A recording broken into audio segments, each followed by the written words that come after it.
میرا تعلق ایک دیہات سے ہے اور مجھے اچھی طرح یاد ہے کہ والد گرامی مجھے انگلی سے لگا کر کے مسجد میں لے جایا کرتے تھے. تو بوڑھے بزرگ جو مسجد میں جانے سے قاصر تھے وہ گھروں میں بیٹھ کے قرآن پڑھتے ہوتے تھے اور عموماً ظہر کے وقت بھی اور صبح کے وقت بھی گھروں سے قرآن پڑھنے کی آوازیں آیا کرتی تھی. آج گھروں سے پاپ میوزک کی صدائیں سننے کو تو ملیں گی لیکن قرآن کے نغمے موقوف ہو گئے. یہی وجہ ہے کہ آج ہمارے گھروں سے برکت روٹ گئی ہے. دولت کی فراوانی کے باوجود، وسائل کی کثرت کے باوجود، اسباب آسودگی حاصل ہونے کے باوجود نہ آسودگی ہے، نہ سکون ہے، نہ طمانینت ہے، نہ برکت رہی، اس لیے کہ ہمارے گھروں سے قرآن رخصت ہو گیا.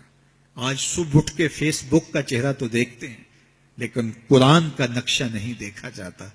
تو برکت کے قافلے گھروں سے رخصت ہو گئے اور گھر برکتوں اور رحمتوں سے خالی ہو گئے. آج بھی اگر ہم نے گھروں میں برکتوں کو واپس بلانا ہے، رحمتوں کو اپنے گھروں میں واپس لانا ہے تو قرآن مجید کی تلاوت کو اپنے معمولات میں شامل کر لیجئے گا. پھر گھر میں آسیب کا سایہ نہیں ہوگا، ٹونا اور جادو نہیں ہوگا. پھر کسی بابر ملنگ کے پاس جا کر کے آپ کو اپنے مسائل نہیں بتانے پڑیں گے. آپ کے گھر میں قرآن ہے، سارے دکھوں کا علاج اسی مرشد کے پاس ہے. ساری مصیبتیں اور ساری مشکلیں اور سارے مصائب اسی قرآن کے دامن سے دور ہوتے ہیں اور اسی قرآن سے وابستگی سے گھر میں برکتیں اترتی ہیں. پھر آپ کو نہ آسیب، نہ جادو، نہ ٹونا اور نہ کسی نے کوئی بندش کی ہے، نہ کسی نے کوئی مسئلہ کیا ہے، کچھ نہیں ہوگا. آپ کے گھروں پہ رحمتوں کے سائے ہوں گے، اس لیے کہ آپ کے گھروں میں قرآن جب تلاوت ہوگی تو رحمتوں کے فرشتوں کا نزول ہوگا. تو جب رحمتوں کے فرشتے تمہارے گھر میں اتریں گے تو پھر کوئی مصیبت، کوئی پریشانی، کوئی بندش، کوئی دکھ آپ کے گھروں میں نہیں ہوگا. اس لیے قرآن مجید کی تلاوت کو اپنے معمولات زندگی میں شامل کیجئے. دیکھیے یہ رمضان المبارک کا مبارک مہینہ اکثر گھروں کے اندر قرآن مجید کی تلاوت کا معمول رہا اور جو دن باقی ہیں ان ایام میں تلاوت کلام مجید کا معمول باقی رہے گا.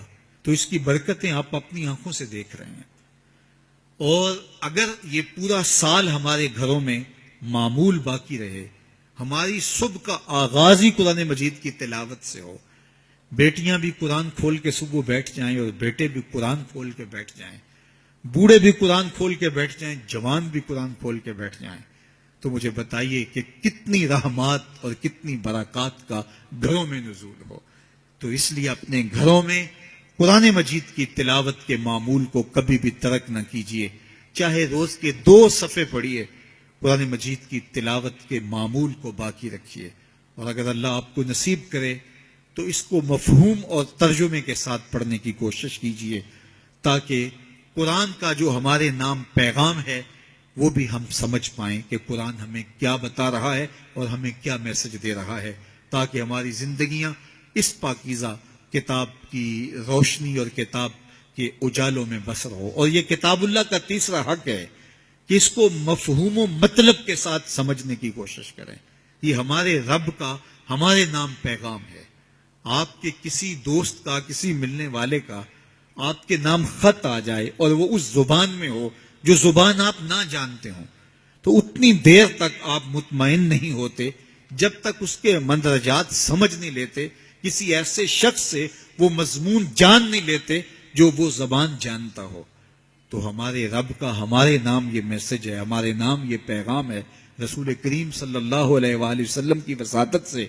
تو ہمیں اس کو سمجھے بغیر چین کیوں آ گیا ہے؟ تو ہم اس پیغام کو سمجھیں کہ ہمارا رب ہمیں کیا فرما رہا ہے، کن امور کا حکم دے رہا ہے اور کن باتوں سے ہمیں روک رہا ہے. اگر ہم قرآن مجید کو اس انداز سے تلاوت کریں گے اور قرآن مجید کو سمجھ کے پڑھیں گے تو ہماری زندگی خود بخود تبدیل ہوتی چلی جائے گی. یہ کتاب زندہ ہماری زندگی کے اندر اجالے اور روشنیاں ڈال دے گی اور ہمیں زندگی گزارنے کا راستہ دکھائے گی، چونکہ اس کے عجائبات کبھی بھی کم نہیں ہوئے.